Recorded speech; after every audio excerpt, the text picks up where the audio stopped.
Be me, night shift worker at a gas station. Been doing it for pretty much a year now. In that time, I've gotten pretty accustomed to dealing with the weirdos that you get around that time. It's basically part of the job description. People who stop for gas at 3 in the morning are usually drunk or high or mentally not all there. I've had tweakers literally drooling at the mouth like a feral animal, growling and smacking at the glass, trying to get in. I don't know whether to try and take a bite out of me or what, but when this shit happens, I have to lock the store and call the manager.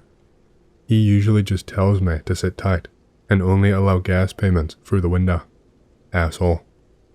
If it was him having to deal with it, that would be another story, but he has always just seen me as another lazy dropout that he can take advantage of. Anyway, I am getting too off topic with my story.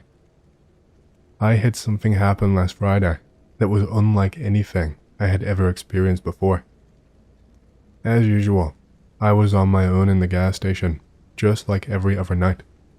I live in a relatively small town, and this station is on the end of a long stretch of highway. Pretty isolated by all accounts, but we still get people trickling through every so often. I clocked into my shift at around 10 p.m. First few hours were dead. Nothing happening at all. The only thing I had to keep myself busy was stocking the few shelves we had and just cleaning around the store. That and trying to fight to keep myself awake. It really does get mind-numbing at some points, to the point where you actually start to hope something interesting happens. It gets to maybe around 2 o'clock in the morning. A car finally pulls up. It was a sedan, an old beat-up piece of shit. A complete rusted mess that honestly did not even look like it was road legal anymore, like it could just blow up at any second. Oh well, something to do at least. This guy steps out, just a regular old white dude. Looked to be 40 to 50 in age, and was wearing some cowboy jeans, a checkered shirt, but also a jacket with a hood over the top, which he had pulled up. He looked shaky, kept turning and looking in all directions, like he was being followed by someone. It was really freaking me out. Whatever trouble he brought with him, I did not want it. He walked inside, kinda lingered for 20 or so seconds, pretending to look at drinks while peering back over his shoulder outside. After that he came straight to the counter. Asked me for a pack of cigarettes, a pack of Camel Blue if I remember correctly. His voice didn't sound right. You could hear the panic in it. Here is where I started to play my guessing game. It's something I did most nights.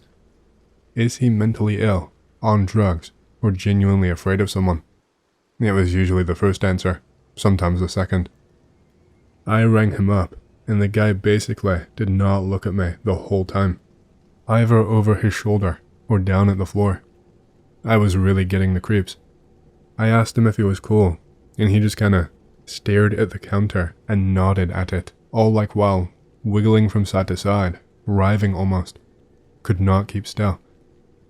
The guy paid in cash. He just tossed it on the counter without any care. Shit looked kinda nasty. Stains of some kind on it. I did not have the energy to kick up a fuss. After I hand him his change, he starts speaking to me. He just told me that I should lock my doors after midnight because you never know what kind of people are out there. I asked him what the fuck he meant. He just told me that this area had a reputation that most regular folk are not aware of. Right. I think I was ready to place my bet on him being a drug addict. He left the store pretty quickly. He did not linger and drove off soon after. Whatever. Standard night shift, I suppose. I locked back up again, which I always do when it is quiet. Lets me scope out any potential threats and protect myself before I let any customers in. The store does not have a gun, by the way, and I'm way too poor to afford my own. I just went back behind the counter and kept on working. About 5 minutes go by. I hear the door. Is that the same fucking guy? I let him in. I thought maybe I was just mistaken, and it was just a similar looking guy, but no. Same fucking one. Same clothes, except now, his jeans were scuffed up, and was stained with something dark. I asked him if he was okay, and he just walked past me, did his same routine again, asked for the same cigarettes at the counter. I rang him up and he just kinda lingered there this time, handed him his change and cigarettes, but he would not look to take them, and I just had to put them down on the counter. He was looking again. It was like he was waiting for something.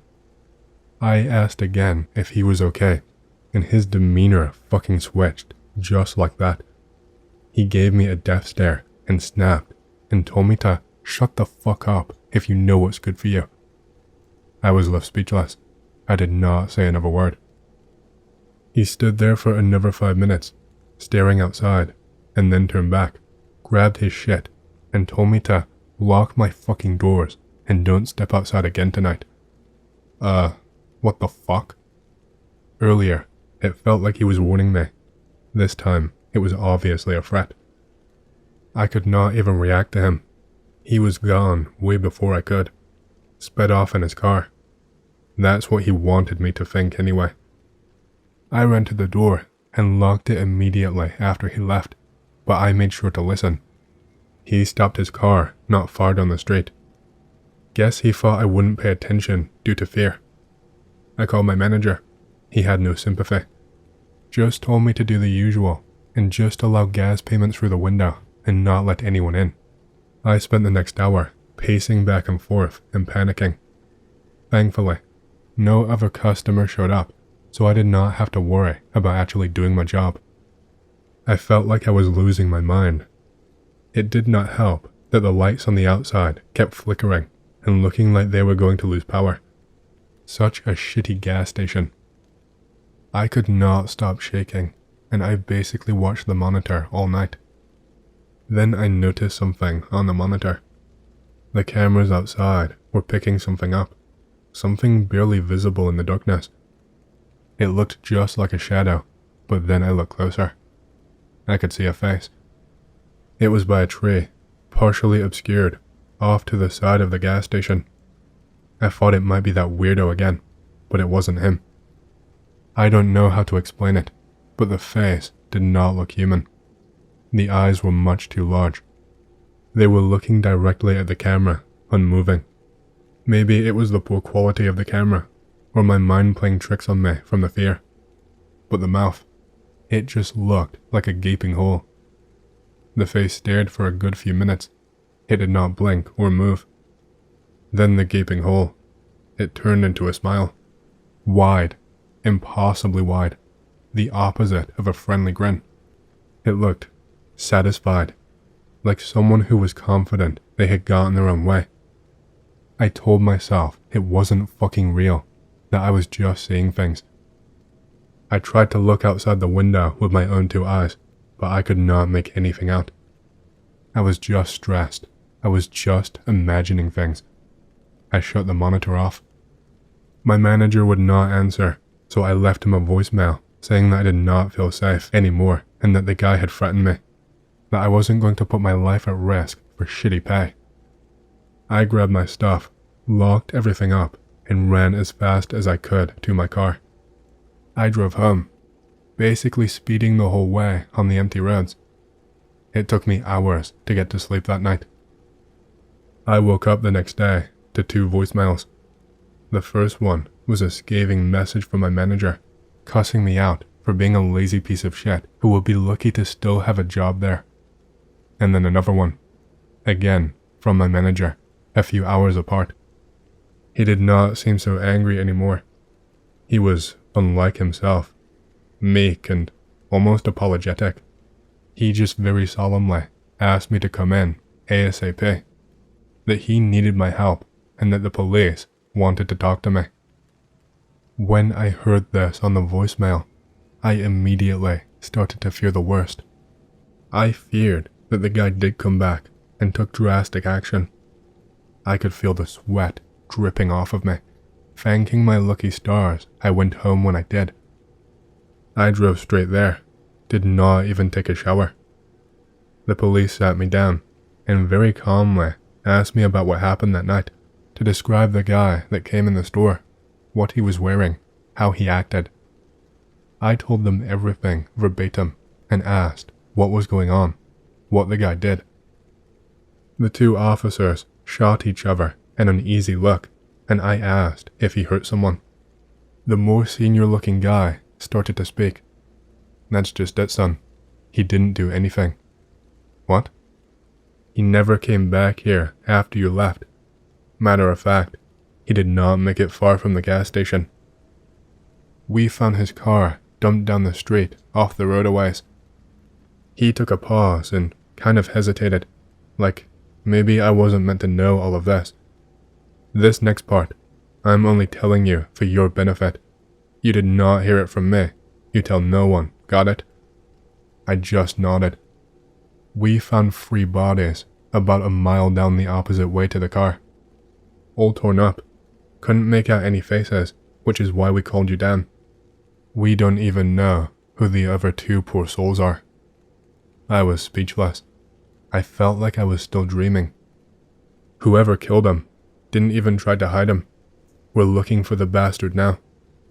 That was pretty much the long and short of it.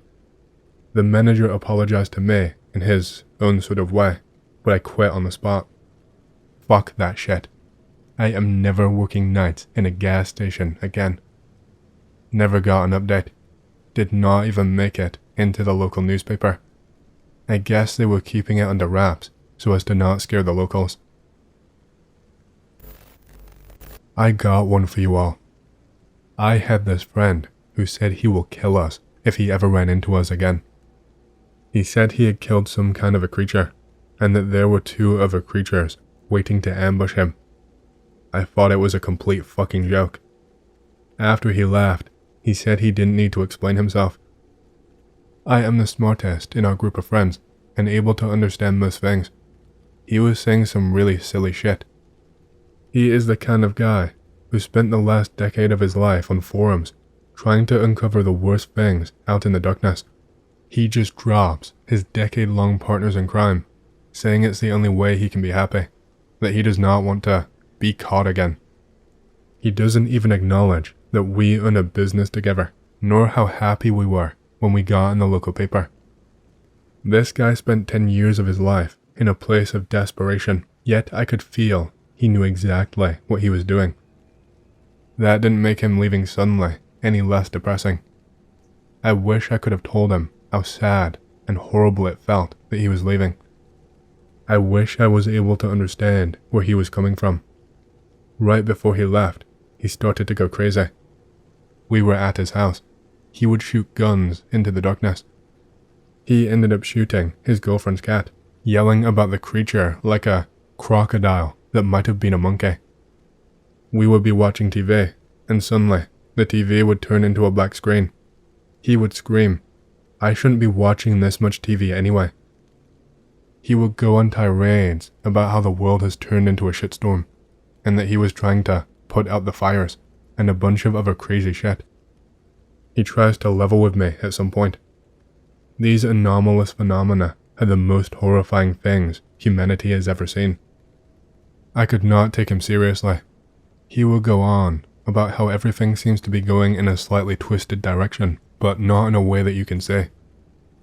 I tried to change conversation topics to help his mind off of whatever it was that was bothering him. Consider getting him psychiatric help. Tell him he was being led to believe something, like people on 4chan tend to do.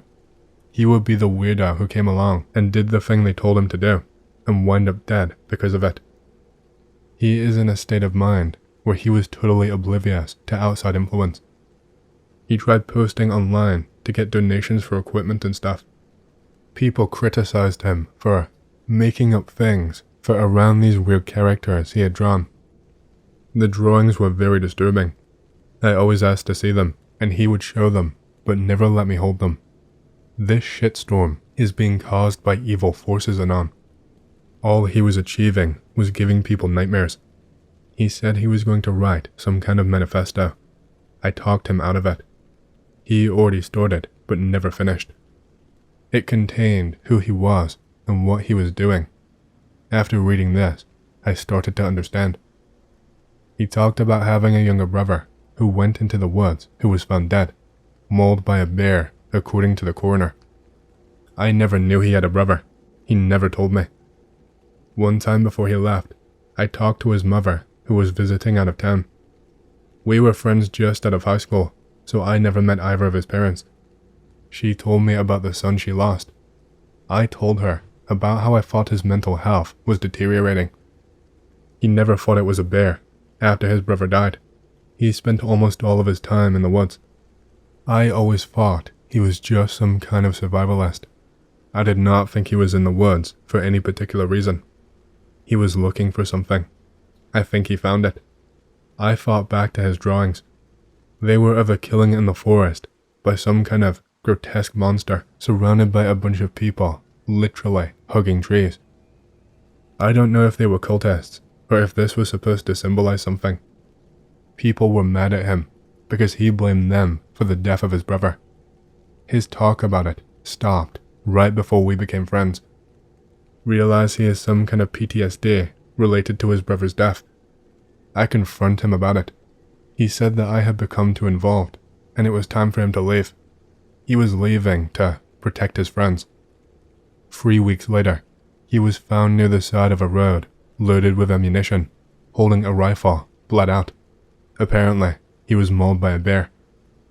After that, occasionally, when I am alone at home, I look outside into the woods, and I swear I see the branches move. Few years ago, camping in Alongquin Provincial Park, Ontario. Going for a hike with my cousins on the Spruce Bog Boardwalk Trail. We are all walking, chatting, having a good time, when we smell a god-awful reek. Insert fart jokes here, thinking it's the bog. Smell goes away. At the last leg of the boardwalk, if you have ever been, it's a slightly wooded area, but still boggy. Before the big rock, but after the open spot. Have a weird feeling and look to my right, and the smell comes back. See what must be 8 feet tall, arms and legs. They look like bone-white sticks, solid, very rib-like torso, and a stump of a head with beady black eyes on the very top forehead area. It is completely devoid of hair and looking at us. Instantly lose my shit, screaming and pointing. Cousins see it as well. We all run, screaming like bitches. Mind you, we were all in the 6 foot, 200 pounds region with decent muscle. Got back to the parking lot, and we all swore never to walk that trail again. Has anyone else here ever found a dead person?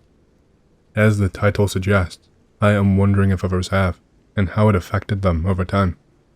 I guess I should share my experience. It was about 10 years ago. I worked with my dad back then, and we worked as subcontractors for the city, doing water valve repairs and inspections. The city is not a good place, and is represented in media as such. Drugs, violence, those things. We had an inspection to do that was located under a junction of bridges. It was about this time of year and cold out. We arrived to the site and needed to back the truck down the short grass road to get to the vault that was somewhat under the bridge and somewhat not. It wasn't like it was a small area. The homeless use them to camp under and set up whatever they do. So, I got out to guide my pops down there and noticed a guy laying in the trashed out kind of camp-like area.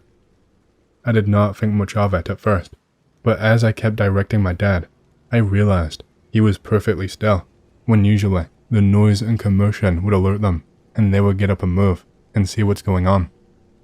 We got the truck in the area and I said to my dad, "Hey, I think that guy is dead over there."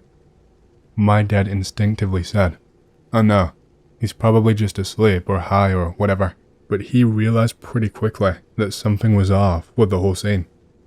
My dad, being my dad, said shortly after, "I think you're right," and called out loudly and stomped his feet, walking in the general direction of him. Obviously, no response. He said to just wait there, but I didn't because I did not want him to get hurt if the guy freaked out or if there was another person there too. There was not other people. He did not freak out, and the guy was dead. He was clearly a heavy drug user.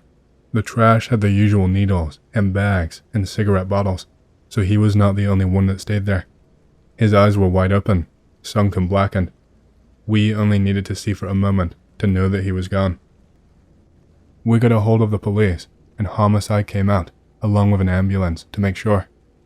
They confirmed and asked us questions about the discovery. Turns out, he died from freezing to death after using fentanyl and was robbed by what I suspect was the other people with him. He did not have an ID or anything to know who he was. We later asked the police if they found out his name, but they didn't, and no one ever claimed his body. Sometimes I think about that, and that life he had. I wish that someone would have cared, but they saw he was dying, took his things, and left him to freeze. It stuck in my soul just how indifferent reality can be.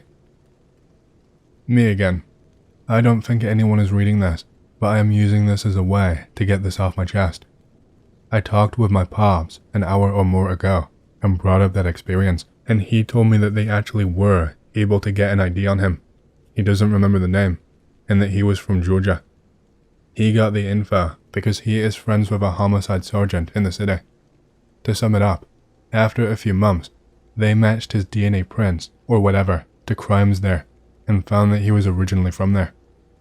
They contacted his parents, and they told them that they won't come to claim the body, and that they could do whatever they want, because I guess they didn't care. The reason I bring this up is, how can there be two types of reality? I guess what I'm trying to say is how I have a life like this, and he had one that showed the opposite, but they both exist, and both are true. I don't know if that makes sense, as I'm not being exactly clear. But how can there be these two things that are real, but such opposites, and that it just comes down to luck?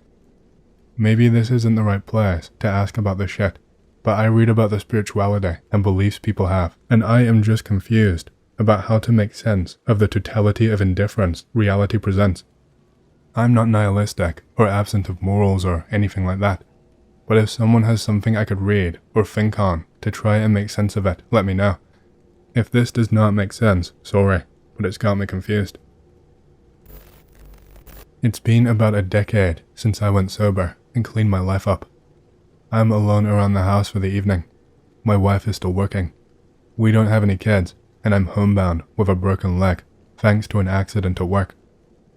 I don't like speaking about this incident, but it's been lingering with me the past few days. Need it off my chest. I'll try my best to greentext. I've been a looker for a while, but never shared the shit that happened to me until now.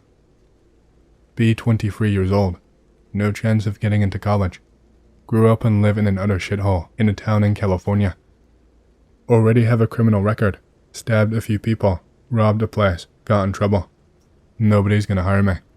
Parents kicked me out, so I'm bumming with my best friend and weed dealer, Dwayne. Dwayne is pretty rich for someone in a podunk fuckhole town in Southern Cali, mostly because of his business. He pitches to me, in the middle of a marijuana stupor, that he got an offer from some guy to start selling harder shit. Crack, PCP, and MDMA if I recall correctly. Higher than giraffe pussy at this point, so I'm nodding along. He walks me over to his stash of what the guy offered him in his wardrobe. I blurt out something. I honestly can't remember what I said, but apparently, I agreed to start helping him sell it. He offers to hook me up with a sweet 75% discount and a cut of the profits if I go along with him. Shit, fuck it. Not like I haven't been in jail before. Plus, I need the cash and I want the drugs. First day hustling goes smoother than we expected. Mostly selling MDMA to ravers and college kids who are breezing through town for some party or another. Locals start buying too. Dwayne was real good at selling people shit, even when they only wanted kush. We make a killing, about $1,000 by the end of the night. We split it. I crash on his couch. Repeat for a few weeks until I got an apartment, and Dwayne has me buy half an acre of land out in the boonies to serve as a dead drop point for him and the guy. I am starting to get nervous at this point. I think around this time, I'd seen one of those cartel executions, and it put the fear of God into me. Stop sampling my own product. Never touch the crack, but even the weed, I'm starting to go cold turkey. Dwayne is getting more erratic, calling me in the dead of the night, telling me to dump half of the week's supply. One night, we are out dealing again. a more sophisticated deal than we usually do, hustling on a street corner. Some young rich guy is hosting a party. His go-to dealer flaked last second. He knows that we are carrying, and so he contacted us. Mid-party, we show up to this decent-sized mansion in a city over. We get to this little office and sit down and start unpacking shit. He casually tosses us a few fat wads of $100 bills. Some chick who was sitting on his lap leans over and grabs one of the bottles of PCP. We did not get pills this package, but it was crystals, so she casually crushes it up, makes a line, and snorts it. Dwayne and the guy are talking about something. I am starting to zone out, watching this girl. Watch the color drain from her face. Her hands start shaking. She goes to stand up, but falls, cracks her head open on the desk. First thought is, she is ODing. Couldn't be possible. One crystal that small could not even be 30 milligrams. She starts puking. Her vomit is fucking pitch black. Dwayne is panicking, screaming at this guy about what she's on. Guy shoots for his phone to call 911. Dwayne looks at me. I am frozen, mouth agape, watching this poor chick spasm and vomit all over with a gash in the side of her head. Her nose and fucking eyes start bleeding. She starts choking on her own vomit. God, the fucking sound. The memory still makes me a little shaky. Watch as Dwayne lunges over the desk and grabs the guy by his throat. I book it. Dwayne is screaming after me that he is going to fucking kill me. Turn around. Last look I get of the girl. Her face is starting to turn beet red and she is trying to get back on her feet. I start crying. Whole party is disrupted. People start running, thinking something is up. Police called. I fessed up, told them exactly what happened. Dwayne gets life in prison with no chance of parole. Charged with murder, along with dealing and aggravated assault. I get 20 years, part of the deal being, since I sold out Dwayne, I would get out quicker. I don't know what to add to the end of the story. I don't know if there's any moral to it. Don't deal drugs, don't do drugs. Check your batches if you insist. I don't know anymore. Shit haunts me though. I am a diagnosed schizophrenic, and the one voice in my head told me it was leaving, and I have heard nothing since. 2014. Perform a ritual I saw on X. Get results. Felt like something possessed me. Voice was completely sentient and had its own thoughts and feelings. Could move my body against my will. Benevolent being that I bonded with. Was fun for 2 weeks. Could not sleep the entire time. Became exhausted. Exhaustion led to a breakdown. Parents took me to the hospital. Stay in mental hospital for about a week. Get out early because I lie that the medication is working. Get home and immediately stop taking the meds. Still can't sleep. The feeling of being watched from inside my own head is too much to bear. Fall into deep depression. Develop anxiety from depression. Beg the voice to leave. It actually, genuinely wants to stay and help me get better. I pretty much stay the same. It has been 1 entire month since I've been back from the hospital and been off meds. One night, lying on the floor of the room, the voice tells me something in a somber tone. I'm leaving. Really? Yes. Be nice to your dog. Well, okay, whatever. Next morning, it's gone. Completely gone. I did not hear or feel anything at all. Get better in less than a week. 6 years later, and I've never heard or felt anything abnormal and live a completely normal life. To me, it was maybe too coincidental, but I'm not really sure.